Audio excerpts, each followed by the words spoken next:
Damai sejahtera Kristus menyertai kita semua. Marilah kita teduh sejenak untuk merasakan kehadiran Tuhan. Mari kita berdoa. Bapa yang baik, dengan penuh kerendahan hati, kami datang ke hadirat-Mu. Dalam rasa syukur kami atas hari yang Kau beri. Pada saat ini, kami akan bersama merenungkan firman Tuhan. Tenangkanlah hati dan pikiran kami dalam pimpinan kuasa Roh Kudus. Ampunilah dosa dan kesalahan kami di dalam belas kasihan dan kehendak-Mu yang sempurna. Di dalam nama Yesus kami berdoa. Amin. Firman Tuhan pada hari ini diambil dari Injil Yohanes pasal 13 ayat 10.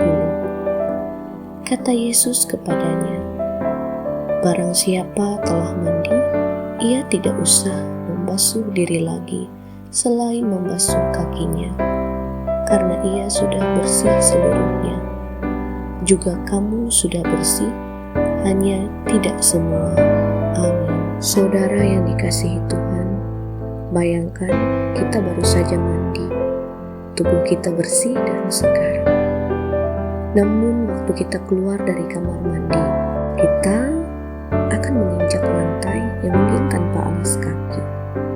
Bahkan bisa saja keluar rumah tanpa menggunakan alas kaki, dan sekalipun menggunakan alas kaki, ada kemungkinan kaki kita kotor lagi.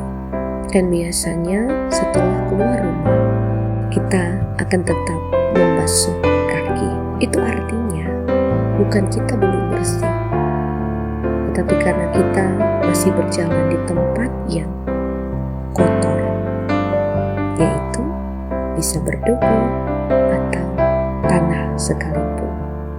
Saudara, seperti itulah hidup kita.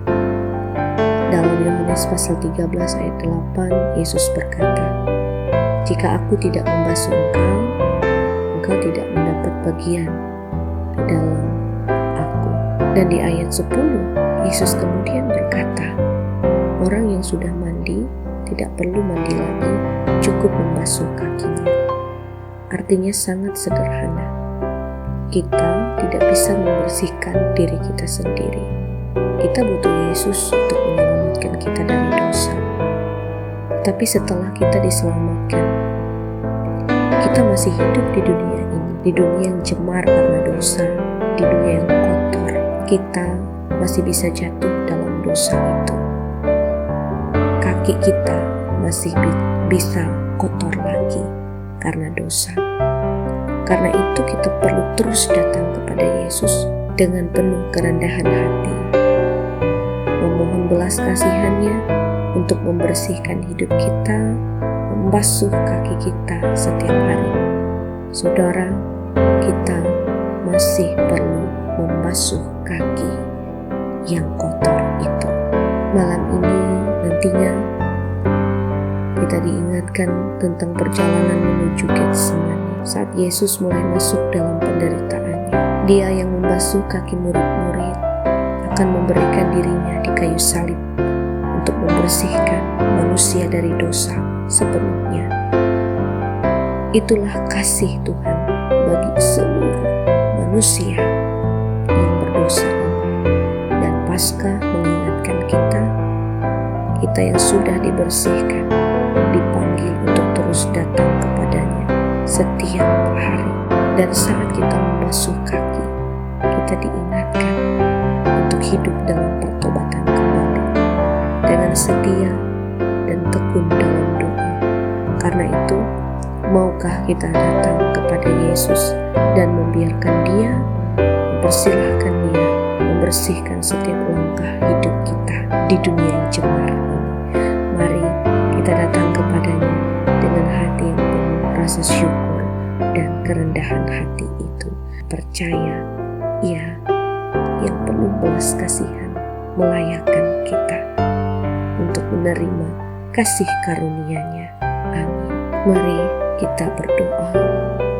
Ya Tuhan yang penuh kasih, Kami mengucap syukur untuk firman-Mu hari ini yang mengingatkan kami bahwa Engkau telah membersihkan hidup kami dan terus memulihkan kami setiap hari. Ampunilah kami atas setiap dosa dan kelemahan kami dalam pikiran, perkataan, dan perbuatan. Basuhlah langkah hidup kami ya Tuhan, agar kami berjalan seturut dengan kehendak-Mu.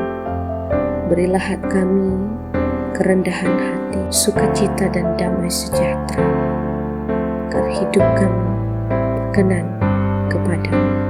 Kami serahkan setiap aktivitas kami ke depan, kerjaan, pelayanan, keluarga, dan tanggung jawab kami. Pimpinlah kami dengan hikmat-Mu, kuatkan kami dalam setiap pergumulan, cukupkanlah kami dalam setiap kebutuhan, sembuhkan dan pulihkan setiap kami yang sakit, berbeban berat, dan yang berduka. Kiranya Engkau berikan kekuatan dan penghiburan. Ya Bapa, kiranya pengharapan kami tetap hidup di dalam Engkau, dan hati kami setia berjalan bersama-Mu hari ini dan seterusnya. Kami percaya Roh Kudus yang memimpin hidup kami. Di dalam nama Tuhan Yesus Kristus kami berdoa dan mengucap syukur.